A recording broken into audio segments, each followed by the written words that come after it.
14장 13절부터 굉장히 유명한 내용이잖아요. 14장 13절로부터 21절까지 제가 읽어드리겠습니다. 예수께서 들으시고 배를 타고 떠나사 따로 빈들에 가시니 무리가 듣고 여러 고을로부터 걸어서 따라간지라.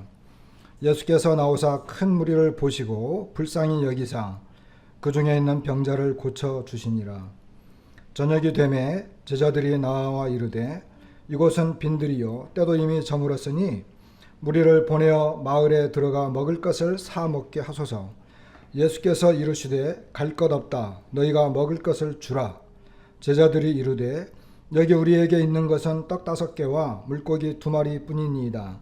이르시되 그것을 4개 가져오라 하시고 무리를 명하여 잔디 위에 앉히시고 떡 5개와 물고기 2마리를 가지사 하늘을 우러러 축사하시고 떡을 떼어 제자들에게 주시매 제자들이 무리에게 주니 다 배불리 먹고 남은 조각을 12바구니에 차게 거두었으며 먹은 사람은 여자와 어린이 외에 5,000명이나 되었더라. 여러분, 지난번 시간에 우리는 14장 1절로부터 12절까지 헤롯이 생일날이 되어서 여러 고관 대작들을 부르고 헤롯 생일 잔치를 했습니다. 그렇죠? 헤롯이 생일 잔치를 하고 했는데 그때 그날 바로 그 헤롯에 의해서 하나님의 선지자였던 세례 요한이 목을 베임을 당하는 참으로 끔찍한 살인이 동시에 일어났던 그와 같은 잔치였습니다. 그런데 오늘 우리가 보는 이 본문은 이제 예수님께서 그 소식을 듣고 난 다음에 따로 빈들로 가셔서 그곳에 계시는데 큰 무리가 예수님이 움직이시는 걸 보고 그리고 그 제자들이 함께 가는 것을 보시고 예수님을 따라갔는데 굉장히 넓은 그런 그 빈들이었습니다. 다른 성경에는 이 요한복음에는 그게 이제 산해라고 했는데 아마 언덕과 같은 그런 산이 아닌가 싶은 생각이 들기도 합니다. 그리고 다른 성경에는 그 이제 풀이 있는 잔디에 앉게 했거든요. 떡을 먹을 때 그런 이제 잔디가 올라오고 푸른 풀밭, 마가복음에는 푸른 잔디라고 나왔는데 요한복음에는 6월절 때가 거의 다 됐다 이렇게 표현해요. 그럼 계절상으로 4월 초 정도 됩니다. 어쩌면 3월 말이나 4월 초 정도, 4월 초 정도 되면 푸른 잔디가 올라오죠. 그 정도 되는 그런 그 계절이에요. 그럴 때 예수님께서 그 빈들로 나가셨는데 커다란 무리가 몰려오게 되고 거기에서 오늘 우리가 본 것처럼 보리떡 5개와 여기 떡덩이 5개. 보리떡이라고 하는 것은 요한복음에서 보리떡이라고 하는 정확한 표현이 나와요. 그래서 보리떡 5개 그리고 물고기 2마리로 남자의 수만 세었을 때 한 5,000명쯤 돼요. 5,000명. 여자와 어린아이는 세지 않았죠.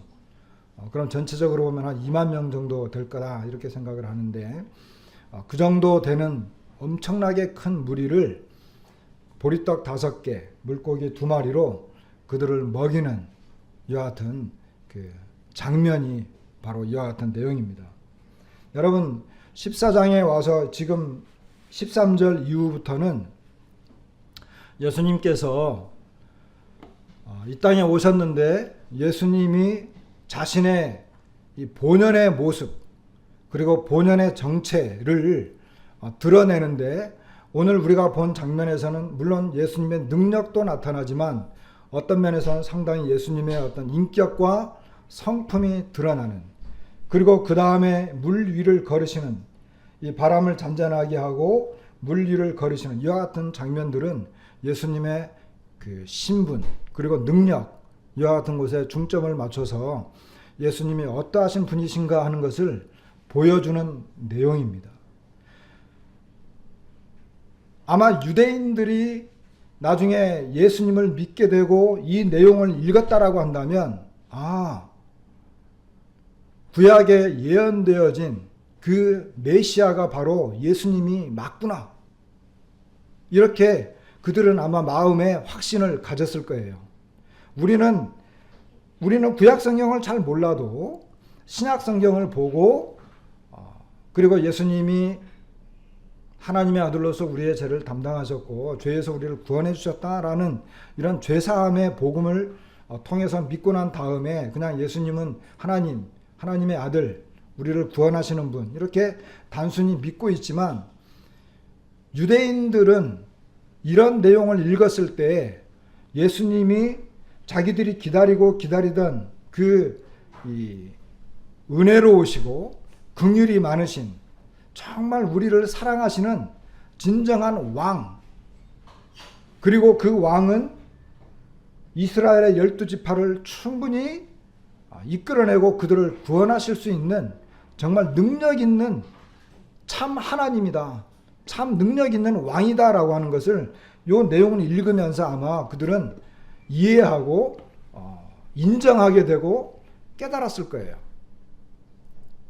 그 내용이 바로 지금 오늘 우리가 본 이 본문의 내용들입니다. 자, 먼저 우리가 전반부를 좀 이렇게 보면 예수님께서 이 백성들의 예수님께서 배를 타고 떠나서 따로 빈들에 갔어요. 이 따로 빈들에 갔다라고 하는 이것은 이제 다른 곳에는 이제 한적한 곳으로 갔다. 그리고 어떤 그 외진 곳으로 갔다. 그리고 누가복음에는 이것이 따로 벳세다로 갔다. 누가복음 9장이 나와 있거든요. 누가복음 9장 10절에는 벳세다라는 고을로 떠나갔다 그랬고, 그 다음에 요한복음에는 디베랴의 갈릴리 바다 건너편으로 가셨다. 이렇게 이야기하세요. 그러니까 예수님께서 그렇게 이제 떠나가셨는데 굉장히 큰 무리가 예수님의 일행을 따라오는 것을 보게 됩니다. 예수님께서는 배를 타고 갔지만 사람들은 걸어서 도보로 따라갔던 것을 봐요. 예수님과 예수님의 일행들을 이제 알아본 거죠.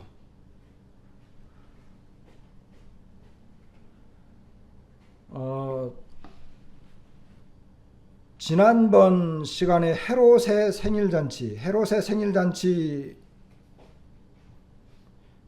생일잔치는 우리가 이렇게 볼 때 세상의 어떤 그 정치인의 모습, 그리고 세상 권력자, 그리고 세상 왕이 다스리는 이와 같은 모습이라고 설명을 드렸고, 오늘 우리가 보고 있는 이 장면은 이제 메시아가 오게 되면, 그리고 하나님께서 약속하신 그 약속의 왕이 오시게 되면 그 왕이 다스리는 그와 같은 모습을 우리가 볼 수 있는, 서로 이렇게 대조가 되는 그와 같은 장면인 것을 보게 됩니다. 수많은 사람들이 예수님을 따랐어요. 그리고 굉장히 큰 무리가 나와오니까 예수님께서 14절에 보니까 큰 무리를 보시고 불쌍히 여겨주셨고, 그 중에 병자들이 있는 걸 보시고 병자들을 고쳐주셨습니다. 그리고 마가복음에는 특별히 큰 무리를 보시고 목자 없는 양 같음으로 인하여 불쌍히 여기셔서 여러 가지로 가르치셨다, 이렇게 표현하고 있고, 더 핵심적인 내용은 뭐냐 하면 누가복음 9장에는 무리가 알고 따라왔거늘 예수께서 그들을 영접하사 하나님 나라의 일을 이야기하시며 병 고칠 자들은 고치시더라, 이렇게 이야기하는 걸 봐요. 그러니까 큰 무리가 예수님께로 이렇게 몰려들었어요. 그리고 엄청나게 많은 숫자잖아요. 남자만 5,000명이에요. 학자들은 이야기를 합니다. 갈릴리의 웬만큼 큰 마을도 아무리 인구가 많아야 한 2,000명에서 3,000명일 거다. 그렇다고 한다면 5,000명도 더 되는 인구가 몰려들었으니까 얼마나 많은 인구예요. 많은 사람이 몰려들었잖아요. 거의 한 2만 명 가까이, 아이들까지 다 합치면. 근데 그 엄청나게 큰 무리가 이렇게 몰려드는 이런 모습을 보면서 예수님이 딱 쳐다봤어요. 큰 무리를 아마 산 이렇게 위에 오르셔가지고 위에서 이렇게 내려다 보셨겠죠. 봤을 때 어떤 모습이었느냐면 목자 없는 양 같은 모습들이었어요. 예수님 마음속에 그들을 불쌍히 여기는 마음이 일어났던 것을 보게 됩니다. 그러면서 그들에게 병자들이 있으면 병자들을 고쳐주시고 특별히 그들에게 여러 가지로 가르치셨다 그랬어요. 근데 누가는 이것을 좀 더 정확하게 뭐라고 가르쳤느냐면 하나님 나라의 일을 이야기하셨다 그랬어요. 여러분, 오늘 우리가 본 이 장면은요, 그리고 여기서 일어난 이제 우리가 조금씩 살펴보는 이 내용은 어떤 모습이냐면 예수님께서 그 큰 무리들에게 하나님 나라의 일을 이야기해 주셨는데, 하나님 나라의 일을 이야기해 주시면서 실제 이 속에서 일어난 사건은 하나님 나라에서만 가능한, 그리고 예수님께서 다스리는 곳에서만 가능한, 그리고 정말 이스라엘이 기다리고 기다리던 진정한 왕, 백성들을 사랑하고 돌보고 아끼고 고쳐주실 수 있고 그들을 구원하여 주실 수 있는 그 진정한 왕이 있을 때에만 가능한 그와 같은 사건이 이 속에서 또 일어난 것을 우리가 볼 수 있습니다. 그렇기 때문에 오늘 우리가 읽은 이 내용은 어떤 모습이냐면 예수님께서 하나님 나라의 이야기들을 이야기해 주시면서 동시에 예수님은 하나님 나라의 모습까지도 보여주신 거예요. 왜 기자들은 목자 없는 양 같음을 보고 불쌍히 여겼을까? 엄청나게 큰 무리들이 예수님이 이야기하고 가르치는 그 앞으로 조금씩 걸어 나오는 그 장면을 여러분 한번 상상을 해보세요. 그 모습이 얼마나 아름답고 귀한 모습인가. 수많은 사람들이 예수님의 말씀을 듣기 위해서 그 앞으로 나가고 있는 거예요.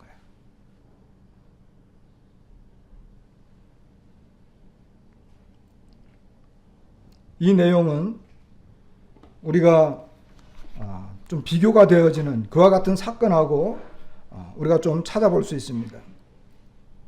우리 에스겔, 여기다 손을 놓고 에스겔서 34장 1절부터 보겠습니다. 여호와의 말씀이 내게 임하여 이르시되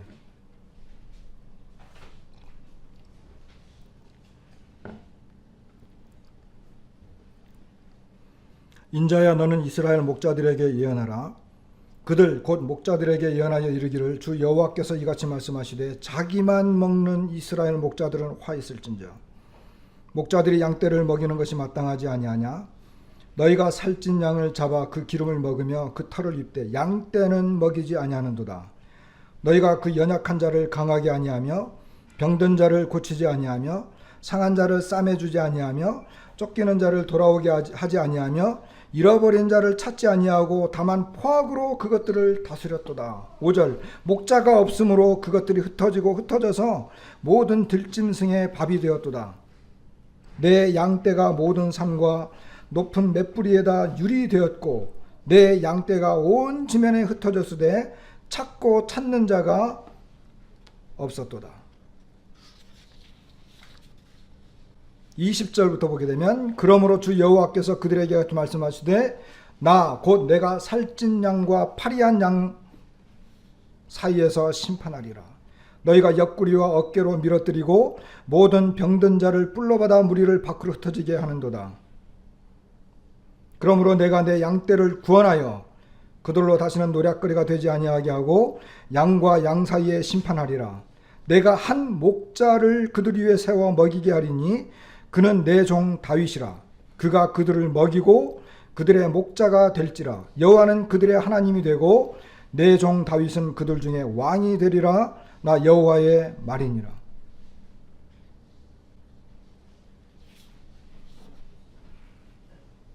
여기에 나와 있는 자기만 먹는 이스라엘 목자들, 그리고 양떼는 먹이지 않는 이런 목자들, 그리고 목자가 없기 때문에 그것들이 흩어졌다. 그리고 양떼가 모든 산과 맷뿌리에 유리되고 온 지면에 흩어졌고 찾고 찾는 자가 없었다. 그리고 옆구리와 어깨로 밀어뜨리고 병든 자를 불러받아 무리를 밖으로 흩어지게 하였다. 이건 누구를 말하느냐 하면은 에스겔 시대 당시에, 그리고 이스라엘 백성들이 이제 아수르와 바벨론에 의해서 포로로 붙잡혀갈 때 이스라엘 나라를 다스리던 왕들을 이야기하는 것입니다. 왕들뿐만이겠습니까? 왕들뿐만 아니라 거짓 선지자, 그리고 제사장들, 그리고 고관들, 그리고 그 영향을 받은 백성들의 모습이 에스겔서 22장에 나와 있어요. 그 당시에 요시야 왕 이후로 보면 그의 아들과 손자가 이제 왕이 되어서 여호야김, 여호야긴, 그 다음에 시드기야, 마지막 시드기야 왕까지, 이들은 선지자가 예레미야 선지자나 이사야 이 에스겔, 특별히 예레미야 선지자의 말을 귓등으로 들었어요. 그리고 그들은 하나님의 말씀을 순종하지 않고 이스라엘 백성이 다 흩어지도록, 그리고 그들이 그 나라가 완전히 멸망하도록 돌보지 않고, 그리고 자기들은 부귀 영화를 누리면서 이스라엘 백성들의 고혈을 뽑아서 자기들의 배만 채우는 아주 살찐 양이 되었고, 악한 양이 약한 목자가 되었습니다. 그것에 비해서 하나님께서 에스겔 선지자에게 말한 것처럼 34장에 있는 것처럼 한 목자를 그들 위에 세워서 먹이게 하겠다. 내 종 다윗, 그리고 내 종 다윗은 그들 중에서 왕이 되겠다. 그가 그들을 먹이고 그들의 목자가 될 것이다. 예수님은 이 말씀을 잘 아셨을 것입니다.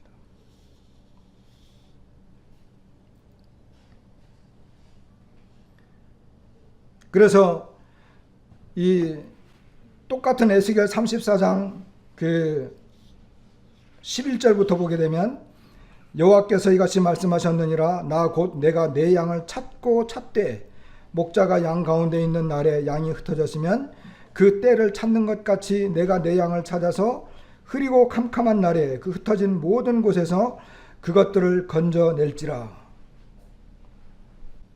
14절에 보면 좋은 꼴을 먹이고, 여러분 좋은 꼴을 먹이고, 아까 그 누가복음에는 푸른 잔디밭이라 그랬잖아요. 유월절이라 그랬잖아요. 명절 가까운 때에 이스라엘 백성들이 좋은 꼴을 먹을 수 있는, 그리고 먹이는 진정한 목자, 그 우리를 이스라엘 높은 산에 두리니 그것들이 그곳에 있는 좋은 우리에 누워 있으며 이스라엘 산지에서 살찐 꼴을 먹으리라. 내가 친히 내 양의 목자가 되어 그것들을 누워 있게 할지라. 16절, 그 잃어버린 자를 내가 찾으며 쫓기는 자를 내가 돌아오게 하며 상한 자를 내가 싸매주며 병든 자를 내가 강하게 하려니와 살찐 자와 강한 자는 내가 없애고 정의대로 그것들을 먹이리라. 이 예언이 예수님에 의해서 이루어지는 장면입니다. 그리고 이사야 49장에 보면, 안 찾아주셔도 돼요. 제가 읽어드릴게요. 이사야 49장에 보면 13절에 하늘이여 노래하라, 땅이여 기뻐하라, 산들이여 즐거이 노래하라. 여호와께서 그의 백성을 위로하셨은즉 그의 고난당한 자를 긍휼히 여기실 것임이라. 그러면서 18절에 보니까 내 눈을 들어 사방을 보라, 그들이 다 모여 내게로 오느니라. 이사야서 60장 4절에도 내 눈을 들어 사방을 보라, 무리가 다 모여 내게로 오느니라. 내 아들들은 먼 곳에서 오겠고 내 딸들은 안기어 올 것이라. 이것은 이스라엘 백성들이 포로로 붙잡혀간 그 땅에서 이제 다시 예루살렘으로 돌아오는 장면입니다. 이것은 또 먼 미래에 흩어졌던 모든 이스라엘 자손들이 예루살렘 그 땅을 향해서 다시 돌아오는 장면인데, 여기 보면 내 눈을 들어 사방을 보라, 무리가 다 모여서 내게로 오느니라. 이것이 이사야에서 반복해서 기록이 돼요. 그런데 예수님께서 이 땅에 오셨을 때 커다란 무리가 다들 모여가지고 예수님 산 위에 올라서 언덕 위에 앉았을 때 예수님께로 몰려드는 이와 같은 장면이 이루어지는 것을 우리가 볼 수 있습니다. 다시 말하면 예수님에 의해서 이사야와 에스겔, 예레미야 선지자가 예언했던 이스라엘 백성들의 참된 목자가 나타나고, 그 참된 목자는 그 커다란 무리들을 바라보면서 자기에게 나와 말씀을 듣고 하나님 나라의 이야기를 듣고 있는 그 백성들을 볼 때 그들을 불쌍히 여기고 그들의 진정한 목자가 되어서 그들을 먹이는, 그리고 그들을 고쳐주는 이와 같은 진정한 왕의 모습을 우리가 보게 됩니다.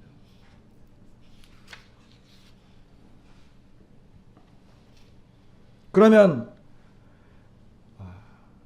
우리가 앞에서 보았던, 우리가 왜 세상으로 돌아가지 말아야 되고 세상과 하나님 나라의 이 대조되어지는 장면을 보면서 우리가 하나님 나라에 있는 그 자체, 여러분 생각을 해보세요. 하나님 나라의 그 이야기를 듣고 있는, 그리고 참된 목자가 그 양들을 고쳐주고 꼴을 먹이는 그 아름다운 장소,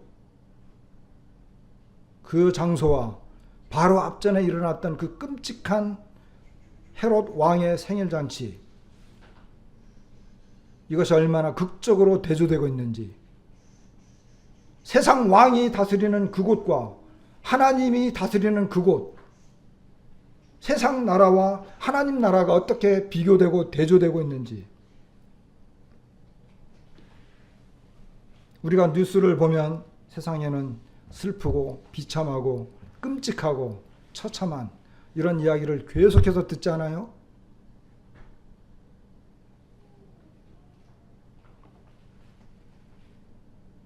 마치 예수님께서 헤롯의 소식을 들었던 것처럼 우리도 세상에 대한 이야기에 잠깐만 귀를 들여보면 이 세상은 너무나 끔찍해요. 우리가 살고 있는 세상이 그렇습니다. 여러분, 그래서 예수님께서 물론 어떤 정치적인 면으로 이걸 그 시각으로 바라본다고 하면 예수님께서는 요한이 죽었고 헤롯은 요한의 대를 이어서 다시 활동하고 있는 것처럼 보이는, 그 정치 세력화 되어져 있는 것처럼 보이는 예수님을 죽이기 위해서 모의를 했을 거예요.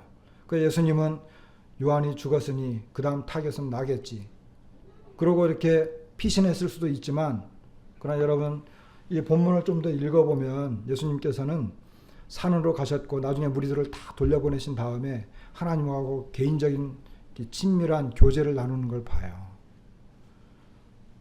그리고 제자들과 함께 한적한 곳으로 가셨는데, 우리에게 필요한 것은, 여러분 우리가 정말 주님과 깊고 은밀한 시간을 갖기 위해서 뉴스를 끊고 드라마를 끊고 스포츠를 끊고, 그리고 세상에 여러 만날 사람들 많이 있는데, 그리고 해야 될 일 굉장히 많이 있는데, 정말 주님 앞에 나아가서 정말 주님과만 시간을 갖는 그 외진 곳, 빈들,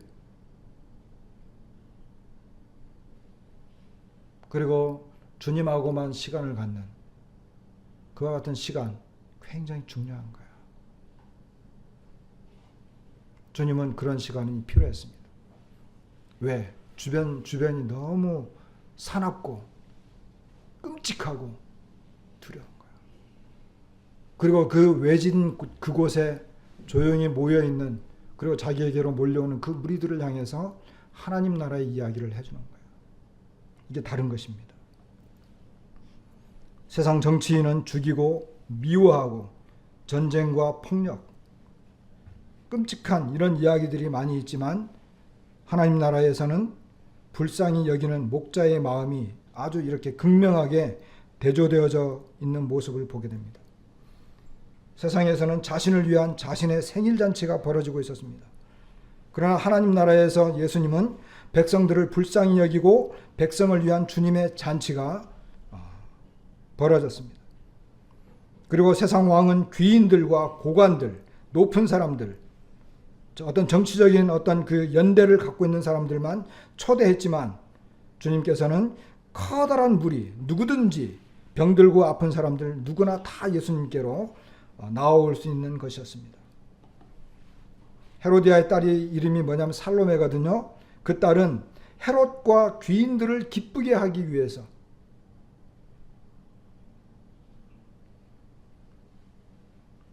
헤롯의 목을 요구했습니다.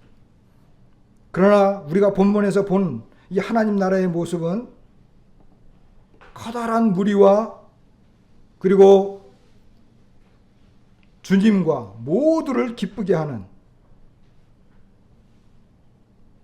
살로메는 헤롯의 목을 요구했지만 오늘 우리가 본문에서 본 이 어린아이는, 여기에는 어린아이의 모습이 나와 있지 않죠. 이 마태복음에는, 그죠? 마태복음에는 보리떡 5개와 물고기 2마리를 가져온 이 내용을 제가 아까 설명을 안 드렸는데, 이게 요한복음에는 한 어린아이에게 한 아이가 있어서 보리떡 5개와 물고기 2마리를 가지고 있습니다. 이렇게 안드레라고 하는 베드로의 형제예요. 아마 동생 같은데 이렇게 소개를 해요. 그런데 헤롯의 잔치에는 한 어린아이가 저 헤롯 그 요한의 목을 주십시오. 이 빈들에서는 이거 제가 갖고 있는 음식인데요, 예수님 잡수세요. 이렇게 비교가 됐습니다. 헤로디아는 자신의 딸에게 하지 못할 일을 시켰죠. 그렇지만 이 아이의 부모는, 여기 아이의 부모가 나와 있지 않지만 아이가 있으니까 부모가 있을 것 아닙니까? 이 아이는 자기의 어린아이에게 헌신과 희생을 가르쳤습니다. 나라의 절반을 주겠다라고 헤롯은 이야기했는데, 빈들에서 이 어린아이에게는 주님이 하나님 나라의 영광을 보여주셨습니다. 헤롯은 자신의 왕위를 위해서 살인을 했지만, 주님은 요한복음에 보면 사람들이 다 먹고 난 다음에 예수님을 억지로 임금으로 삼으려고 그랬어요. 그래서 주님은 왕으로 삼으려고 하는 그들을 피했던 것을 보게 됩니다. 헤롯은 자신의 위신과 명예를 지키기 위해서 살인을 서슴지 않았는데, 주님은 하나님을 우러러 경배하면서 감사드렸습니다. 마지막에 잔치의 끝은 시체를 가져다가 장사하는 이와 같은 장면으로 끝나지만, 빈들에서는 먹고 남은 풍성한 음식, 생명을 살리는 음식이 12광줄이 가득히 넘쳐났습니다. 이렇게 세상의 내용과 세상 나라와 하나님 나라는 극명하게 대조되어지는 것을 보게 됩니다.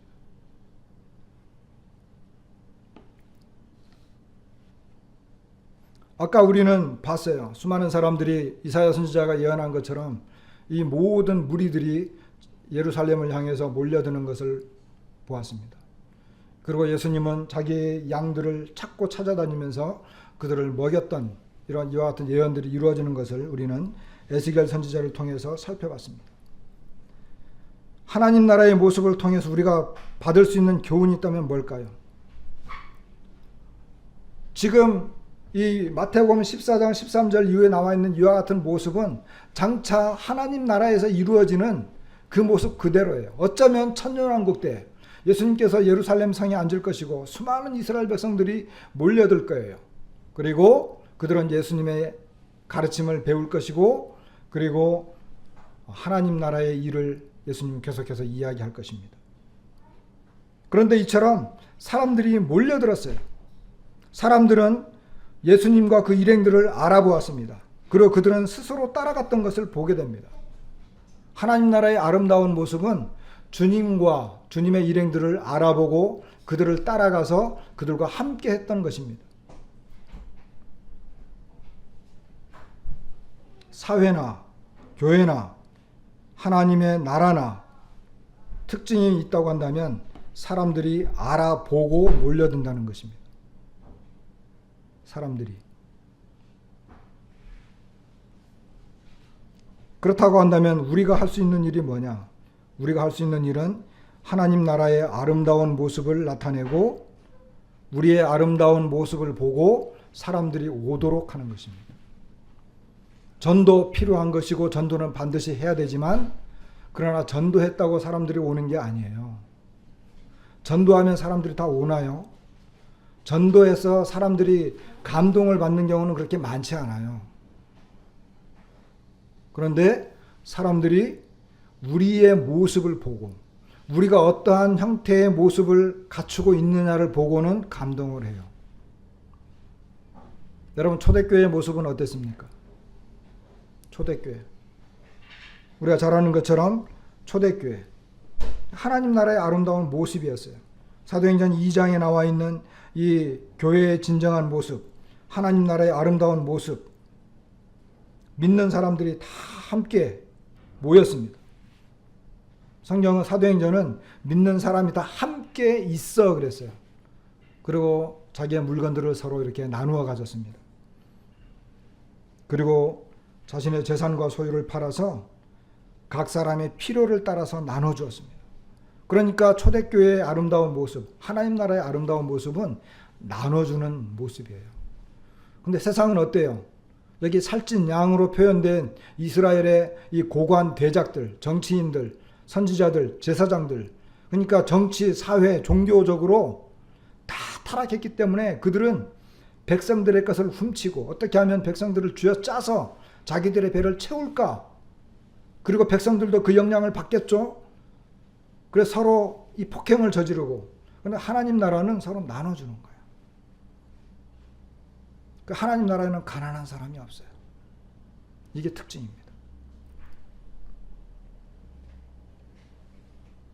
그리고 마음을 같이해서 성전에 모이기를 힘썼다. 기쁨과 순전한 마음으로 음식을 먹었다. 하나님을 찬미하고 또 온 백성에게 칭송을 받았다. 그러니까 주께서 구원을 받는 사람을 날마다 더하게 해주셨다. 이게 우리가 추구하는 거예요. 이것이. 뭐 성경 공부 열심히 해야지. 좋아요. 전도 열심히 해야지. 좋아요. 찬양 열심히 해야지. 좋아요. 그러나 그렇게 하는 이유들이 뭡니까? 그렇게 하는 이유들이. 그 배경은 하나님 나라가 우리 안에 이루어지고 있기 때문에. 하나님 나라는 이루어지지 않는데 그런 것을 해. 그러면 그것은 그래서 하나님의 나라는 먹는 것과 마시는 것이 아니요 오직 성령 안에 있는 의와 평강과 희락이라. 이로써 그리스도를 섬기는 자는 하나님을 기쁘시게 하며 사람에게도 칭찬을 받느니라.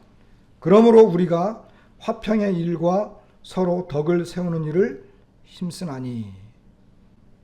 이렇게 사도 바울은 로마 성도들에게 편지를 썼습니다. 이게 첫 번째입니다. 두 번째는 은혜로운 왕, 참된 목자가 다스리는 나라죠. 백성을 이용하는 왕, 백성을 죽이는 왕, 자신의 이름을 드러내는 왕, 자신만 먹이는 욕심이 많은 왕과 대조되었고, 주님은 불쌍히 여기시는 선한 목자의 심령으로 백성들을 먹이고 치료해 주셨습니다. 그러면 교회는 뭘까요? 우리 교회의 머리는 누구예요? 교회의 머리는 예수님이죠. 예수님이 백성들을 보면서 어떻게 했어요? 세상 사람들과 같지 않고 오히려 그들을 먹이고 불쌍히 여기고 은혜를 베풀고 그들을 치료해주고 그랬잖아요. 우리의 머리가 그런 일을 하는 거예요. 근데 몸은, 몸된 우리는 그것이 하나님 나라의 모습입니다.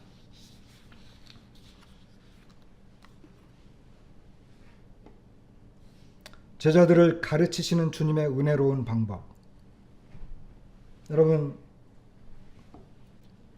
마태복음 그 본문에 보면 19절에 보시면 무리를 명하여 잔디 위에 앉히시고 떡 5개와 물고기 2마리를 가지사 하늘을 우러러 축사하시고 떡을 떼어 제자들에게 주심에 제자들이 무리에게 주었다 그랬잖아요. 그죠?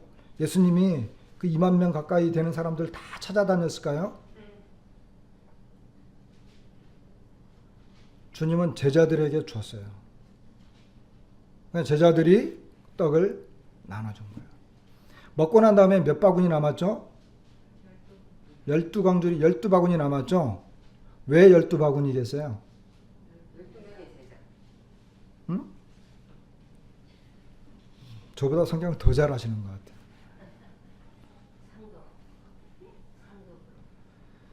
왜 12바구니냐?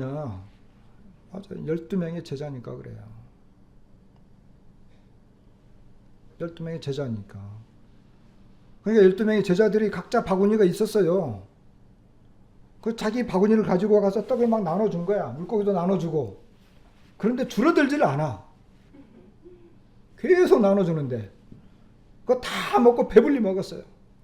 다 배불리 먹고 또 그 제자들이 다 가가지고 이제 예수님이 요한복음에 보면은 야 먹고 남은 것 그거 버리지 말고 다 거두어 드려라 그랬어요. 그죠? 요한복음에는 그렇게 기록됐어요. 제자들이 나가가지고 또 다 거둬 들였어. 거두어 보니까 12바구니야. 누가 했다는 거예요? 제자들이 했다는 거예요.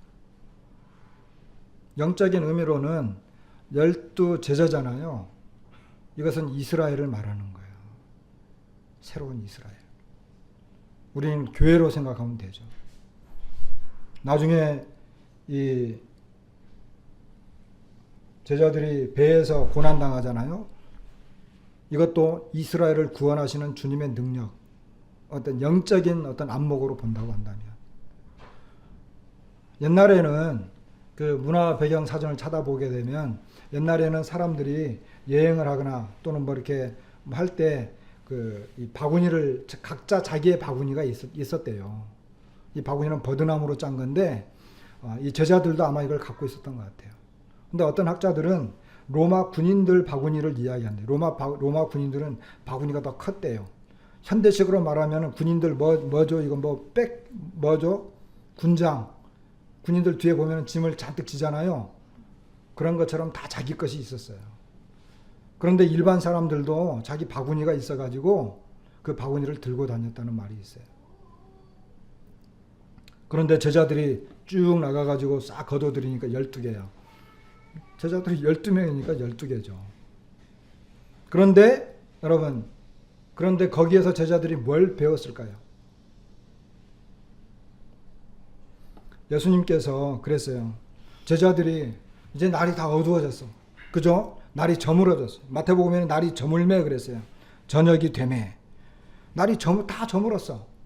그러니까 제자들이 날이 다 저물었어.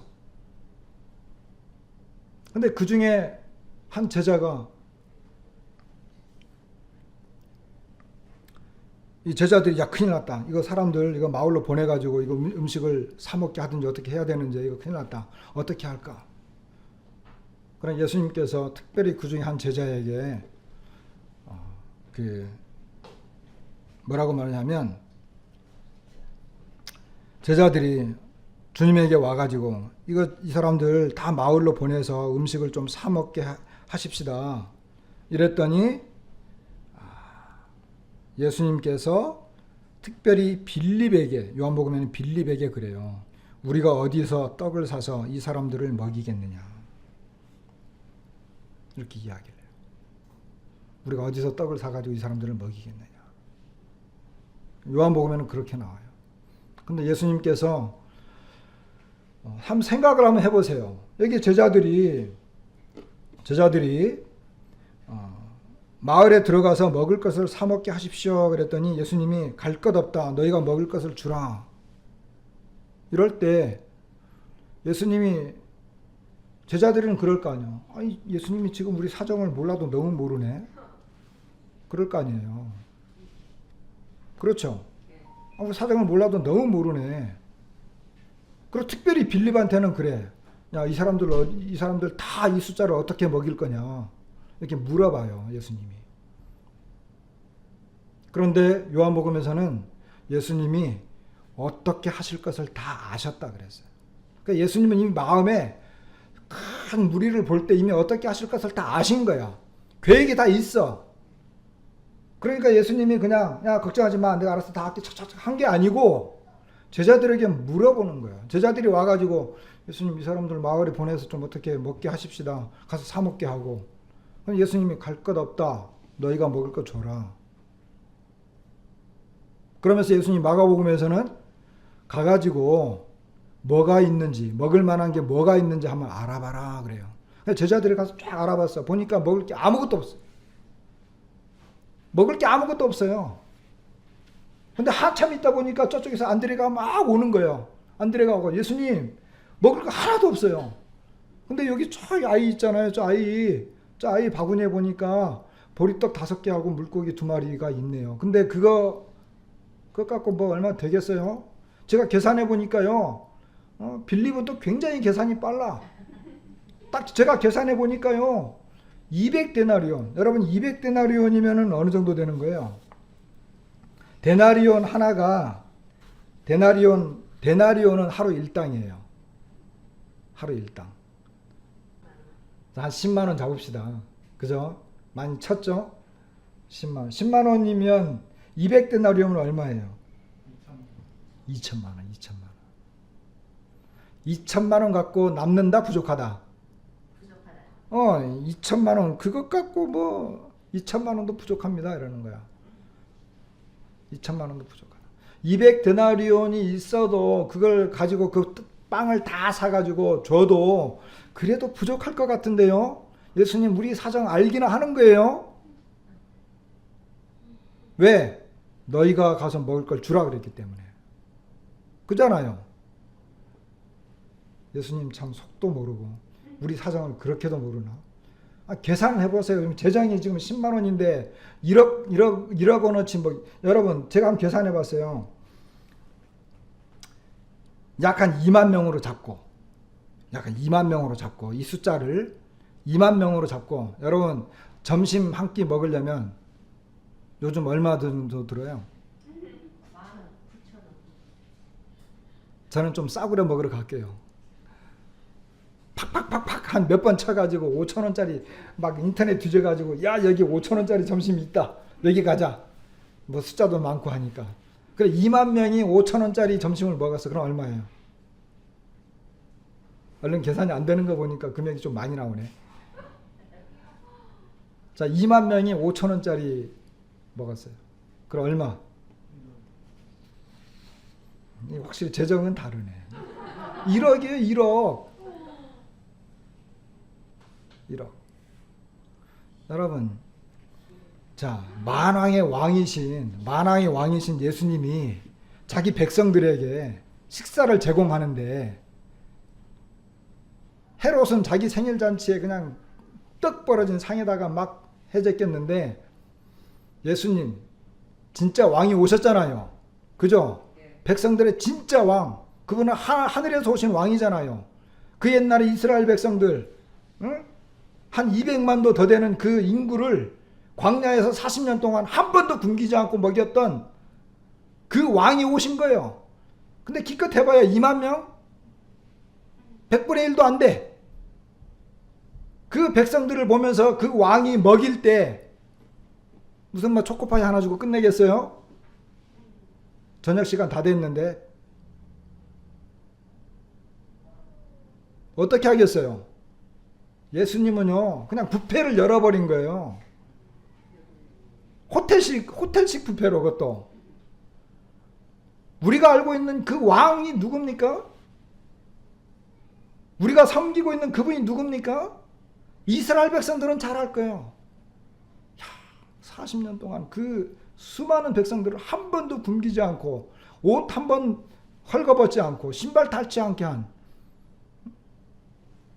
그 왕이 왔는데, 그 왕이 자기에게 몰려든 그 무리를 보면서 하나님 나라는 이런 거야, 하나님 나라는 이런 거야, 하나님 나라는 이런 거야 가르치면서 기껏 준 게 뭐냐면은 무슨 뭐 초코파이 하나 주고 그러겠어요?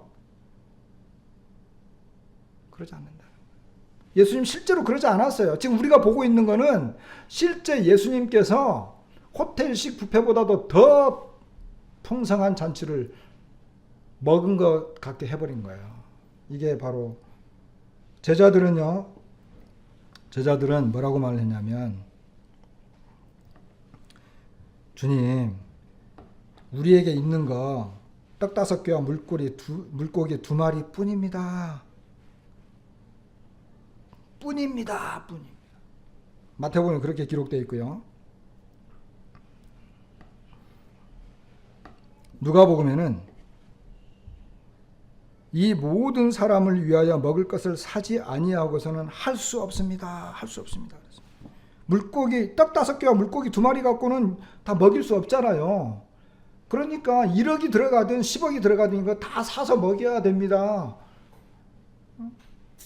그렇지 않으면 할 수 없습니다. 이렇게 이야기한 거야. 요한복음에는 빌립이 아주 조금씩 각 사람으로 아주 조금씩 줘도 200데나리온의 떡이 부족합니다. 그랬어요. 부족합니다. 이게 우리들의 시각이고 예수님은 뭐라고요? 요한복음에 보니까 이렇게 말씀하시면 친히 어떻게 하실지를 아시고 빌립을 시험하고자 하심이라 그랬어요. 종종 우리는 시험에 들어요. 어떤 일을 할 때, 특별히 교회에서 뭐 하려고 할 때 계속해서 시험에 들어요. 이거밖에 없는데요. 얼마나 부족한데요. 그거밖에 없는데요. 에이, 할 수 없어요, 형제님. 그걸 어떻게. 이게 우리의 시험이고 한계.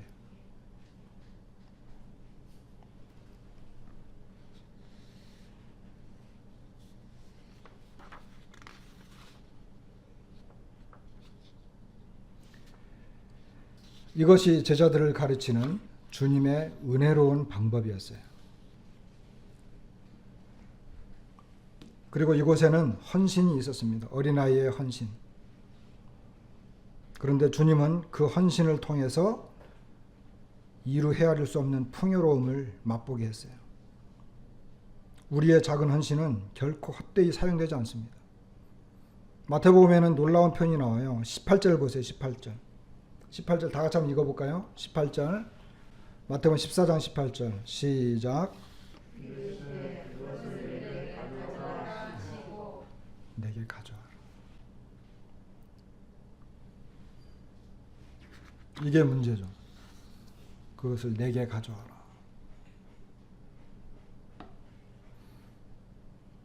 주님은 그 떡 5개와 물고기 2마리를 받으시고 뭐라고 어떻게 했느냐면 19절에 보니까 하늘을 우러러 축사하시고 그랬어요.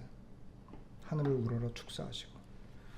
주님 손에 들려진 것은 실제로는 아주 작고 보잘것없는 거였어요. 아주 빈약한 것이었어요. 어린아이가 준 것밖에 안 돼. 그죠?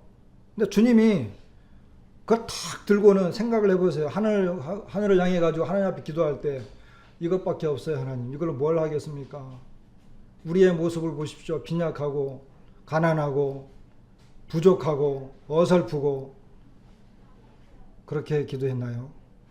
여러분, 축사했다는 말은 무슨 말이에요?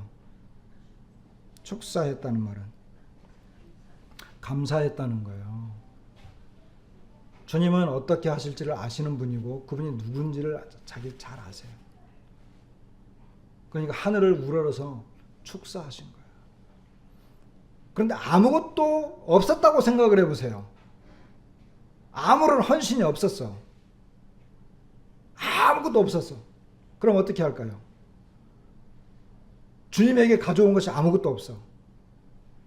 그럼 주님도 할 수 없는 거예요. 물론 할 수 있지만 안 하세요.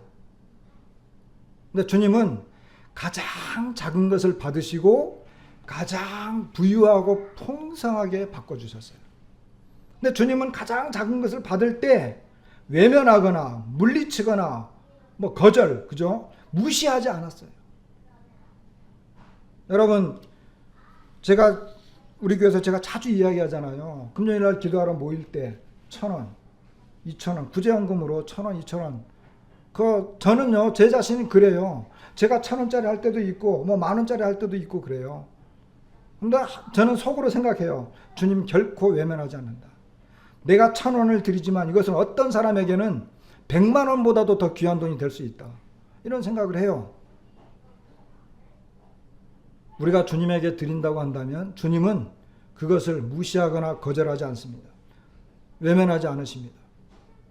그리고 주님이 사용하시면 그것은 사람의 생명을 살리고 풍성한 결과를 가져오게 되는 것입니다. 우리의 것이 비록 작고 보잘것없는 것이라 할지라도 주님 손에 드려진 헌신이라고 한다면 하나님께 감사드릴 수 있는 거예요. 이것이 오늘 우리에게 보여주는 주님의 놀라운 모습이고 또 우리가 받을 수 있는 교훈이라고 생각합니다. 여러분, 세상 나라와 하나님 나라가 얼마나 다릅니까? 주님이 다스리는, 주님이 먹여주시는, 주님이 가르치시는, 그리고 주님이 능력을 보여주시는 이와 같은 모습의 하나님. 그 주님을 오늘 우리도 동일하게 함께 섬기고 있어요. 그리고 이와 같은 하나님 나라의 기적은 지금도 지구 곳곳에서 일어나고 있어요. 그리고 심지어 놀라운 것은 오늘날 우리들 안에서도 이것이 계속 이루어지고 있다라고 하는 것입니다. 우리 안에서도 이것을 우리가 실제로 경험하는 거죠.